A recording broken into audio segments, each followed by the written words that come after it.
So, this is a message for the great scientist, and he is a great scientist, Bret Weinstein. Bret, you recently tweeted some kind of equivalence. You tried to make some kind of equivalence between the Torah and the Quran. How did you try to do this? You said that there's some idea in both books about killing other groups. I'm just paraphrasing, based on lineage, and how that's both a thing in the Torah and the Quran. First of all, that is not a thing in the Torah. That is not a thing in the Torah. We don't go ahead and just kill somebody because of lineage, because of this and that and the other. It is a thing in the Quran, but it's not a thing in the Torah. The second thing that I will tell you is we are not trying to decimate the Iranian regime because they are Iranian or because they are Persian or because they are a different religion from us. That's not why we're doing this. We're doing this for one simple reason. The Iranian regime is a death cult. They're a death cult. I can't even call them a messianic death cult, because people who believe in Mashiach, people who believe in the Messiah, don't want to kill others in order to get to bring the Messiah, right? Yes, there's some eschatological ideas that there could be a war that sparks out before that happens, but you don't bring that about just so you can get your goal, right? The death cult in Iran, the Ayatollah and literally his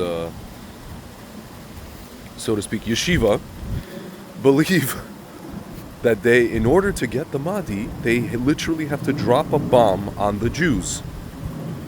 As Moshe Feiglin, one of our politicians, pointed out, the Jews represent Mashiach and represent the idea of peace on earth, peace coming to earth by way of the Mashiach, right? By way of the Torah, by way of Hashem, really.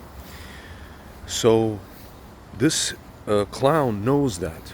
The Ayatollah and all these kind of people, they know that. That's why they have to destroy us. Because the Jews coming back to Israel fly in the face of their entire thing, their entire ideology. It can't be. It cannot be, right? If the Jews are alive and kicking in Israel, and if they return to Israel, that nullifies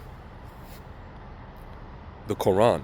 That nullifies the Quran, and it nullifies the Mahdi, because he knows that the Jews have in their prophecies, right, that the Jews will come back and the Mashiach will come and build the third temple, right? The Jews are going to do it. So if the Jews are going to do it, that means that he knows that the Muslims are not going to do it. So what does that mean? That means he has to kill the Jews, because if there are no Jews, then maybe the Muslims will do it. Maybe, you know what I'm saying? You understand his convoluted logic. This is his logic, Bret. This is his logic. He has to explode us, as they say in Israel. He has to explode us in order to get what he wants. Okay? We have had nukes for many, many years. Israel has had nukes for many, many years. Did you see them threatening anybody with nukes? Did you see them saying, "Oh, Iran must be wiped off the map. We're going to wipe him off the map with our nukes and bring our Mashiach with the nukes"? No. How do we want to bring Mashiach?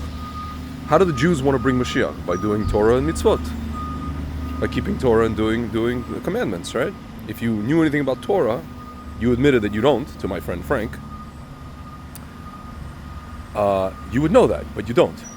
And so, as a result of that, we invite you on our show to learn some Torah. 3 Jews can learn some Torah and can understand, what does the Torah say about these things, about Mashiach, about war, about when you go to war, when you don't go to war. King Solomon wrote, there's a time for peace, there's a time for war. There's time for this, there's a time for that, right? It's very simple, Bret. But I can assure you, the Torah and the Quran are not even close to each other. Meaning, when I say close to each other, the end game, so to speak, these are 2 totally different books. And what we're trying to bring to the world, what the Jews are trying to bring to the world, what the Torah is trying to bring to the world is vastly different from what the Quran is trying to bring to the world, by way of conquering the entire world and making everything a caliphate. Do you see the Jews trying to conquer the world and trying to make everything some kind of a Jewish caliphate? I don't think so. And even if you say, oh, the Jews have, they're in every government, did you see them bringing Torah into every country?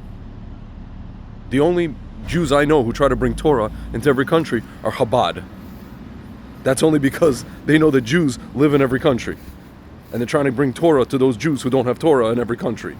But the Jews who are in every government in every country do not bring Torah to those governments. They bring the opposite, as far as I know. So, Bret, it's very simple. We invite you. Let's come learn some Torah. Let's come find out what Mashiach, what the times we're living in, mean from a real Jewish perspective, from the bevy of different sources that we have in our history, in our anthology, in our library, so to speak, as opposed to what these fruitcakes want, with these freaks really in Iran, which, yeah, they need to be preempted. The Torah says if somebody comes to kill you, unalive you, you must rise up and kill them first, because you're not going to wait for them to come, as we've seen on October 7th. Once they're already on the way, it's already too late, right? Maybe you could stop them partially, but they can do a lot of damage. The Torah, aka Hashem's brain, is very, very logical. It's telling us to do things that will help us as humans. It's actually very humane, okay? So if if there's a regime that's coming to kill you, they're telling you already for years and years and years, we're going to wipe you off the map. And on top of that, here's what we believe. Here's why we want to do it.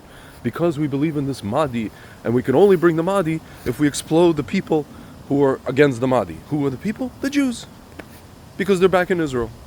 Again, we went over this. Anyways, Bret, we invite you. Thank you for everything you've been doing with Shmovid. I don't like to say COVID because I get shadow banned. Thank you for being, an ally of Dr. Zelenko. It would be nice if you posted more things that Frank is posting about COVID, but that's another story. But we invite you. Let's talk. Let's learn some Torah. Let's get to the bottom of this, because clearly there's not a lot of knowledge in the Jewish world about Torah. I think 80% of Jews, at least in America, don't know Torah if it hit them on the head. It's unfortunate. Let's get started. Good Shabbos.